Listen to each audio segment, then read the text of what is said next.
యువత పోరు జగన్ రెడ్డి ఇంటి ముందు చేయాలన్నారు టీఎన్ఎస్ఎఫ్ రాష్ట్ర అధికార ప్రతినిధి మార్పూరి పుంగనూరు పట్టణంలో ఆయన ప్రెస్ మీట్ నిర్వహించారు. క్వశ్చన్ చేసి మళ్ళా ఈ కూటమి ప్రభుత్వాన్ని క్వశ్చన్ చేయాలని చెప్పి మేము కోరుతున్నాము. జనాల్లో మనం నలిగిపోతాం, జనాల్లో లేము అని చెప్పి ఇట్లాంటి మోసపూరిత మాటలు చెప్పి మోసము చేసుకుంటూ కబుదులు లాంటి మాటలు చెప్తా అంటే ఎవరు తీసుకోరు వైసీపీ నాయకులారా. సో మీరందరూ ప్రజలకు సేవ చేయండి, ప్రజలు మిమ్మల్ని ముందర పెట్టుకుంటారు. మాయ మాటలు చెప్పి జనాలు మోసం చేయాలని అయితే చూడొద్దండి. అదే మాదిరిగా ఫీజు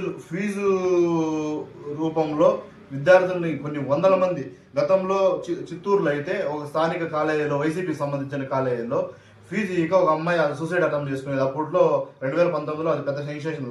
అది ఆ గవర్నమెంట్ వైసీపీ గవర్నమెంట్ చేతకాంతనం వల్ల జరిగింది. అది నిజం కాదా? గతంలో ఉన్న ఫీజు రీంబర్స్మెంట్ దీవెనగా మార్చి 9వ పథకాన్ని సిగ్గు లేకుండా జగన్ రెడ్డి క్రియేట్ చేసి ప్రచారం చేసుకోవడం ఎంతవరకు న్యాయం? అదే విధంగా గొప్పలో చెప్పి విద్యార్థులు అప్పులు పాలు చేసి మానసిక శోభ పెట్టిన వ్యక్తి జగన్మోహన్ రెడ్డి కాదని నేను ప్రశ్నిస్తున్నాను.